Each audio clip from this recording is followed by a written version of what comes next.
Alright everyone. So in the last video, we have seen what is bias error and what is variance error, and how to overcome this bias and variance error will lead us to the another machine learning technology, a ensemble machine learning technique, where our whole focus of this course will reside. So from this video onwards, we'll be focusing on ensemble machine learning technique is. So let's first try to understand the basic concept in a very layman term, what is ensemble learning is. Let's say you are going to take one of the very important decisions in your life.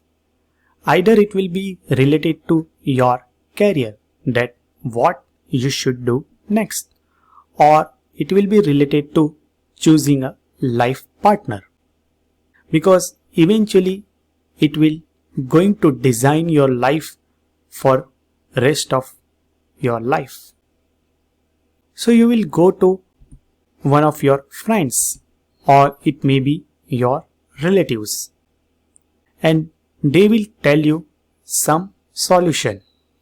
Either you do this thing or do this thing. But do you think that asking just one person is sufficient to take a decision? Instead of that, it's always better and a good idea to go and ask for multiple people. You can go and ask to your parents, you can go and ask to your colleague, someone is very much close to you, someone who is expert where you really want to go, or your uncle, or anyone to whom you can ask. You can take a guidance, advice from multiple people, and after that you can take a decision. So in a second approach, it is always a good idea to take a action by taking the guidance from multiple people rather than asking to just one single person.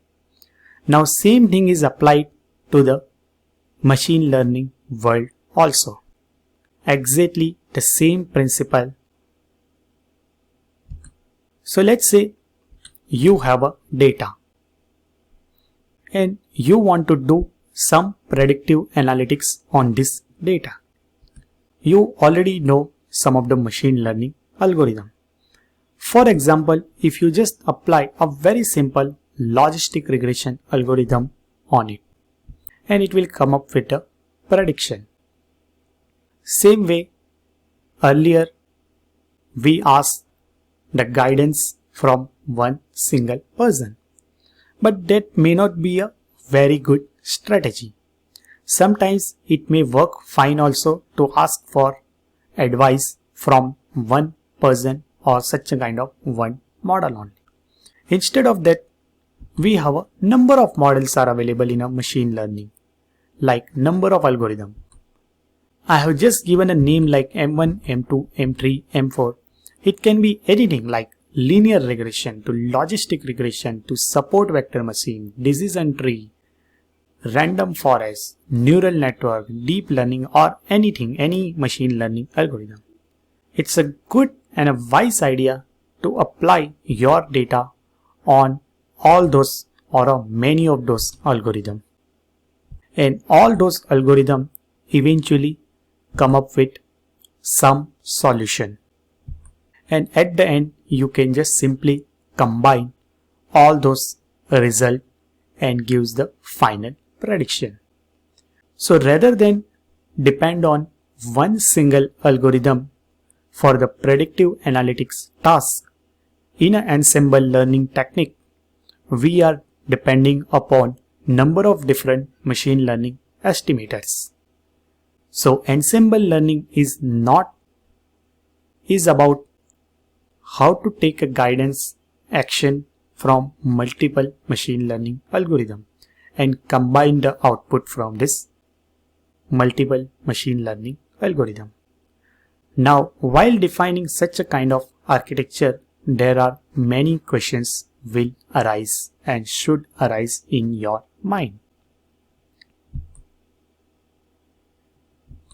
What is this M1, M2, M3, M4? And how this combined classifier or a final prediction will be always better than this M1 to M5? So here M1 to M5 is called as a weak learner, and our strategy is to combine such a kind of weak learner and put it into a strong learner.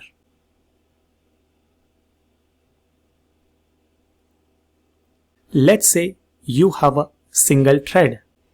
If you just squeeze it, immediately it will break. But if you just take 100 such a kind of thread, and if you just try to break it, it will be very much difficult. The same concept applies here. To get a better accuracy, use the capability of individual algorithm, such a kind of weak learner, and make it into a strong learner. So after doing such a kind of thing, what are the main advantage we will get it? As I told, we are trying to turn our weak classifier into a strong classifier. Now single model can be very much biased. So as we discussed in a last video that some machine learning algorithm can be biased. Let's say M1 and M2 are biased, but M3, M4 and M5 are like a critics while giving a rating or a review to your movie, and eventually it will just average it out. So it is always wise decision not to depend on a one single algorithm. Your variance error also reduce. So you are not depending upon one single algorithm where variance error is very much high. You are depending upon a number of different algorithms. That means the combined classifier will eventually reduce this variance error. Because after this combined classifier, your model fluctuation will be very much less. Eventually, your model accuracy will increase, and that is the main goal of our machine learning model development. We have a less overfitting also. But there are some disadvantages. Now here, instead of training one model, you are training a multiple model. So there will be a high computational cost are associated with your training of data. But there is obviously very big advantages also there. Now, while seeing such a kind of architecture, there are some questions, as I told you, should arise in your mind. Do we use all training data on every model? Or what is the value of M1, M2, M3? Or how we can train such a kind of model?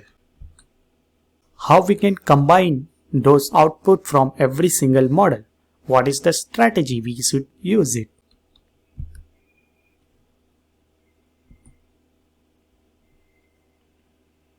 So depending on different kind of strategy we will use, we can divide this ensemble learning technique into different kinds of category. And based on different types of ensemble learning technique, the answer for this question will differ. In some technique or some ensemble learning method, we will use the technique 1, or some other ensemble learning method, we will use another kind of technique. And that is what we want to learn throughout this whole course. So in the next video, based on this question's answer, we will see what are the different types of ensemble learning techniques are. And in the subsequent section, we will take one ensemble learning technique. We will just go through every single piece of theory associated with that, and we will implement with the help of our inbuilt algorithms are available in a scikit-learn library. So see you into next video. We will see what are the different types of ensemble learning techniques are.